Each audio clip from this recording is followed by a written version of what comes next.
Hey everyone, Retire on Dividends here. Back to give a weekly update on Defiance ETFs. So this update is a little different because we got a lot going on this week. Number one, obviously I'll give you the normal status update to see how the funds are performing. Number two, they are declaring their distribution this week. So why not just throw out, a guesstimate. Declaration date is, if we scroll down to that date, it's July 30th. Then X date is July 31st. And then, of course, on 8/1, it's the reverse split of QQQY, JEPY, and IWMY. And then, last but not least, payment date on August 2nd. So, and you see that right at the top of their website, right? It's kind of pinned there. So to remind you, 1-for-3 reverse split. So first, like I said, let's get into the how the funds performed, and then we'll go from there. All right, so if we go to, let's start with QQQY. Again, we'll cover from month to month, from previous month. What do we have? They paid about 65 cents the last month. They were doing very well. Right off the bat, they made 6 cents, another 6 cents. They were making money. They got up to 40 cents, and they recovered 60% of the distribution. And then it started dropping. It dropped to 14 cents in one day. And then they started recovering again, 21 cents. They got up to 29. And then they got up to 35 cents on QQQY, which is a 52% recovery rate. Not the same, but still. And then in one day, the market just took a crap. July 17th, it dropped 36 cents, which put them to, essentially negative penny. So, it's been, we'll just say, a rough month. And then, of course, we go to the latest week here. On July 24th, QQQY went down by 46 cents. So now, they were at negative 43, and then they got to negative 55. But as of right now, as of Friday, which was, I believe, July 26th, they're at negative 40 cents. So they're essentially not producing income for the month. So they're not in a positive for the month. So, yeah, obviously that's not ideal, but it has happened before, which, this is how the NAV kind of goes down overall in the long term, because they're still going to pay you a distribution. Obviously, the idea is they produce positive income, but when the market has some big down days, it becomes a little rough. So as we stand, QQQY is down 40 cents for the month, but total return, they're still up 10.91% from inception. All right, let's talk about JEPY. JEPY, I'm not going to talk about that from the beginning of the month, but you get the idea. For the most part, all the funds, had a rough month. They did good in the beginning, and now here we are. So this past week, JEPY had a rough week. Lost 30 cents, lost 8 cents, gained 12 cents. They ended up negative 19 cents for the month. They recovered up to, for this month, what did they pay last month? They paid 46 cents last month. They recovered up to 67%, 71%, even as high as 84%. So they made up to 39 cents this month. But again, a couple bad days, losing 18 cents, losing 30 cents, days like that, what can you do? The jepy follows the S&P. If the S&P has bad days, which they had a lot of randomly, big dips. So when those things happen, these funds suffer. So they are down 19 cents for the month, but total return, JEPY, is still up 10.93%. Okay, how about IWMY? The problem child of the group, right? Sometimes they do good, sometimes they do bad. Their last payment was what? 69 cents, which for them was not even that good. They recovered up to 67%, up to 79% they recovered. So they made up to 56 cents. Now, as of late, let's check this latest month. They actually didn't do that bad, right? They were up to 41 cents heading into the week. They gained 9 cents. They lost 22 cents, but then they gained 9 and 15. So IWMY has produced 52 cents for the month, which is a 74% recovery rate. Oddly enough, the small caps did much better than the NASDAQ and the S&P 500. And this is kind of why I just invest in all three, because it's a well-rounded machine, right? Although the other two kind of mimic each other, although I consider JEPY the safer of those two. Definitely, I consider JEPY safer than IWMY, but then IWMY could have a month like this and produce some positive income. So yeah, they produced 52 cents. Not bad. Total return from inception, 14.4%. So good job, IWMY. I mean, there's no reason to cover Tress because they're pretty much gone. I'm not sure if you could buy it anymore, but they made a penny for the month, but Tress is essentially closed down. So I'm probably just going to delete this tab on the next video or before the next video. SPY T, they had a pretty rough month too. Their last dividend, what the heck did they pay? 33 cents. We saw that they recovered 156% of that up by July 10th. They made 53 cents. And then they recovered 180% of that by July 16th. They made 61 cents. But then, recently, kind of a rough patch here. Again, as of July 23rd, they were up to 46 cents. But look at this. On the 24th, they lost 63 cents in one day. Ouch. And then they lost 9 cents, but they gained 20 cents back. So they're negative 6 cents for the month, which, that's not fantastic. But yeah, I guess, it can happen. Total return from inception, they are still up, though.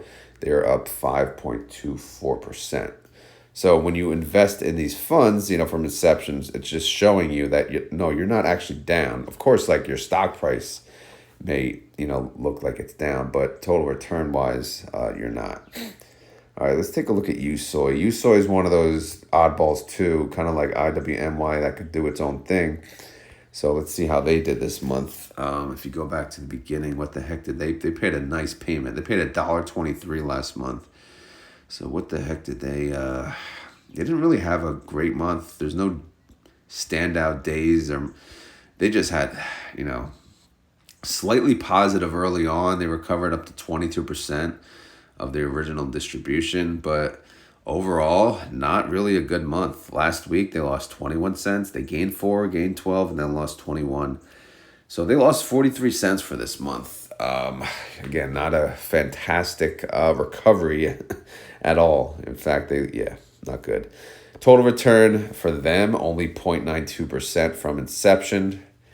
Yeah, that's not the numbers we're looking for. Could this be a buying opportunity for USOY? Possibly. I do not own USOY. I do own QQQT, though. And, of course, I bought at the wrong time, as usual. So they haven't made a payment yet. So from inception, they were doing pretty good, right? They were up to 59 cents. They made up to 77 cents. And then down we go. They lost 39 cents on July 11th. They lost 56 cents on July 17th. And then look at this number. They lost 72 cents on July 24th. They are down 93 cents from inception. Again, no payments. So total return, of course, they're down 4.66%. So not a great start for QQQT. I know SPY T and QQQT are supposed to take us to the Graceland with their 20% yield and positive return. But when you have months like this, what can you do? Again, there was random months where the indexes were actually taking, big dips, 2-3%. So, what do you expect is going to happen? Is that going to be the norm? Obviously not. But it's a rough start for QQQT. All right, so summary. Obviously, I can't update that yet. because they have not paid anything for the month of August. They'll declare obviously later in July this week, and then they'll make a payment on August 2nd, I believe, and we'll go through those dates in a second after I give my estimate. Status-wise for the funds, as far as stance, QQQY, JEPY, and IWMY, they kind of been slowly dropping in share count, but not by much. But there's still the big three funds of Defiance: QQQY number 1, IWMY number 2, and JEPY number 3. QQQY 245 million in net asset value, IWMY 145 million in net asset value, and JEPY 114 million net asset value. As we said, Tress is not even on the website, so you can't even locate it. So this is our official goodbye. So bye-bye, Tress. We will miss you, right? Although we made fun of you, we wish you well in your future. All right, SPY T, pretty big fund now, 47.4 mil. USOI is growing, 11.3 mil, and QQQT, 8 mil.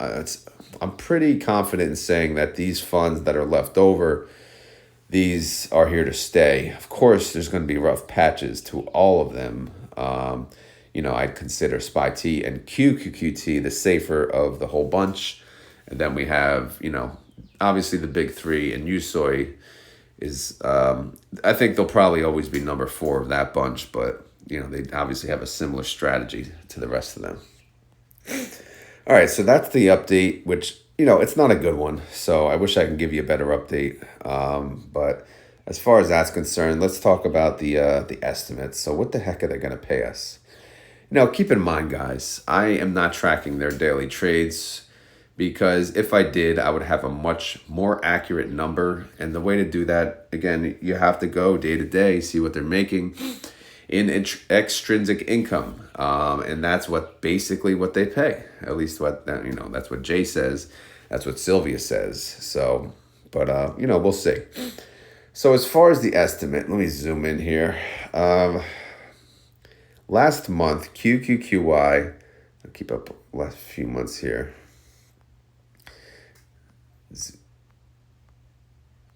There you go. Okay. So in June, QQQY paid 80 cents. In July, QQQY paid 65 cents. So kind of a letdown. But I think they'll have a slight increase from the prior month. And I'm going to give them an estimate of 67 cents. And that's a 57% yield. Is that good? That's pretty good.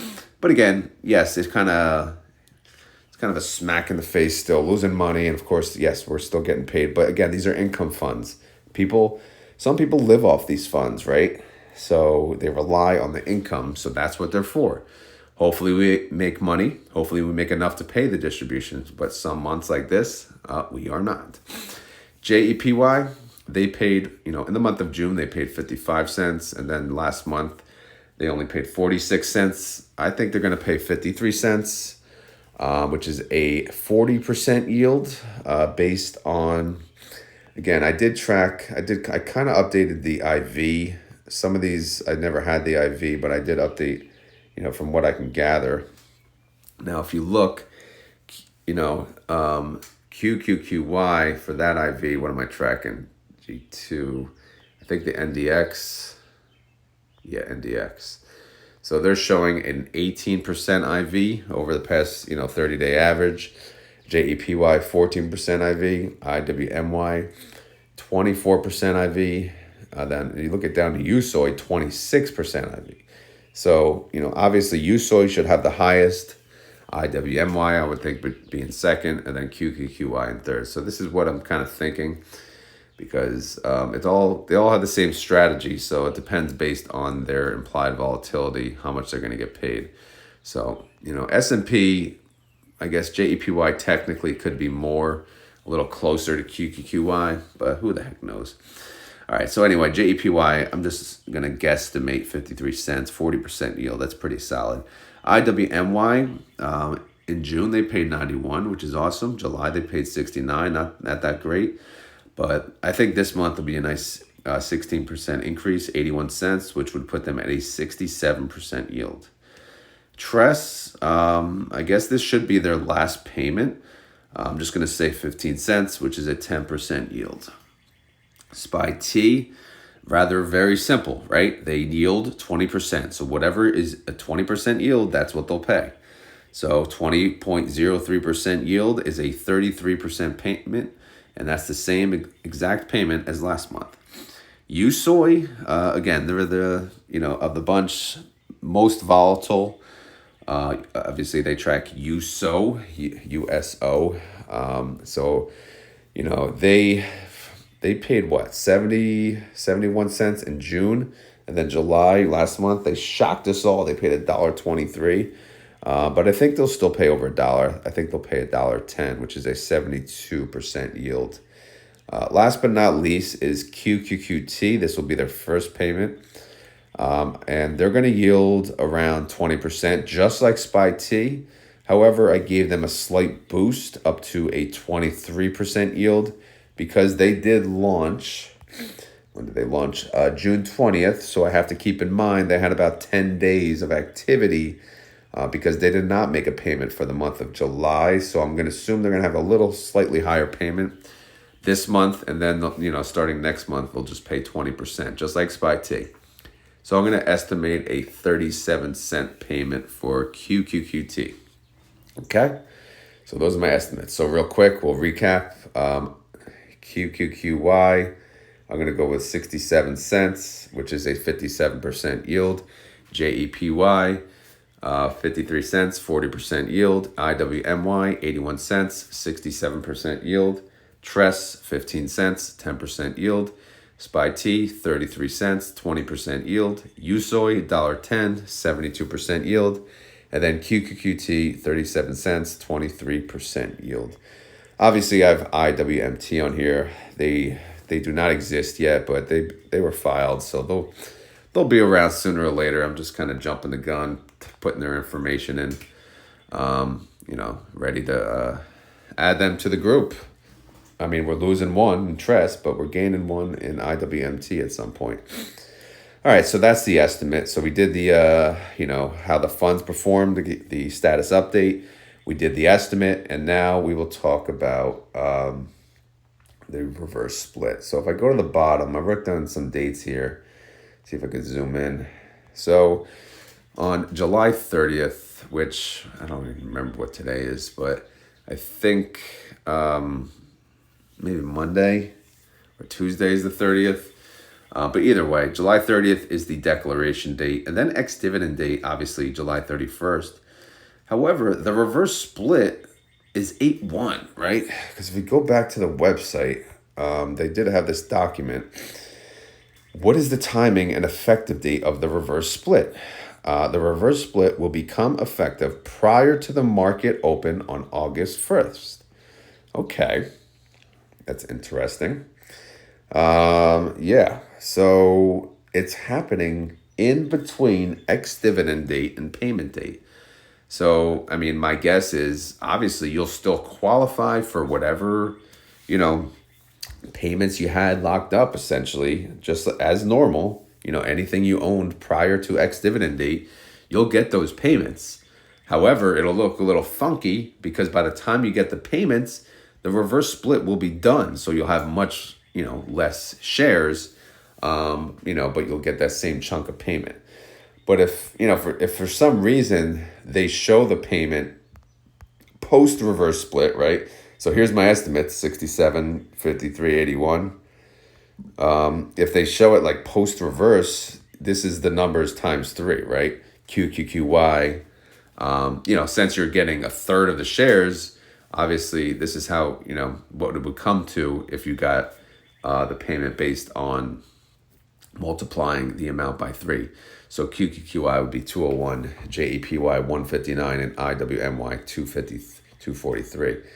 Because keep in mind, too, that the price of these funds, the current price, QQQY 13, JEPY 15, and IWMY 14, they're going to be around the $40 range, right? QQQY 41 and JEPY as high as 47. Because again, expect this post reverse split. And I did get into the whole reverse split in a separate video, so I'm not really going to dive into that. But in summary, your total value that you own for these funds will be the same when all said and done. Okay? Why did they do a 1-for-3 reverse split? Again, my guess is it's just, why do a 1-for-2 and then have to do it, shortly after? Do a 1-for-3. Maybe you don't have to do it as frequent, because these funds in the long term will go down in price, especially paying such a high distribution if they can't maintain it with a premium income. However, based on what they pay out minus the what they lose in capital, they're still up in total returns. So, these funds are slightly different than what everyone is used to from the norm, which is why they get so much hate. But, in time, I think it'll be more the norm and people will get used to it. So anyway, we got a lot of important dates coming up this week, so look out for those. 8/1's a pretty big date. I believe Coin also has earnings on that date, right? So, of course, I'm going to be away this week for work, so it's going to be a little hard for me to do the announcement. The declaration, when is it? I think 7:30 is definitely the Tuesday. So I don't know when I'm going to get that to you guys. Not to mention, by the way, guys, all of this historical data will change when they do the reverse split, right? So the historical price of QQQY and the others, they will change. So I'll have to update my distribution on all of these. This whole spreadsheet is going to be a pain in the ass. I'll just say that, because Tesla, I dealt with it, man. It's a nightmare to update everything, but I will, and hopefully I'll have all that done by next weekend. Even though next weekend is of course the yield max estimate, which that's another challenge in itself. But enough complaining about that, right? So, like I said, look forward to this week on July 30th, declaration date. On July 31st, ex-dividend date, reverse split on 8/1, and then 8/2 payment date. So Defiance office is going crazy this week, running around in circles, trying to figure out what they're going to pay, trying to figure out how to deal with this reverse split. Oh yeah, and by the way, Tress is going bye-bye. I believe it's on 8/1 as well, the official date. So they like to keep busy, apparently. Why not just throw it all in one day? All right, guys, so that is the update. I believe I covered everything. So again, we did the recap, we did the estimate, and we did the reverse split.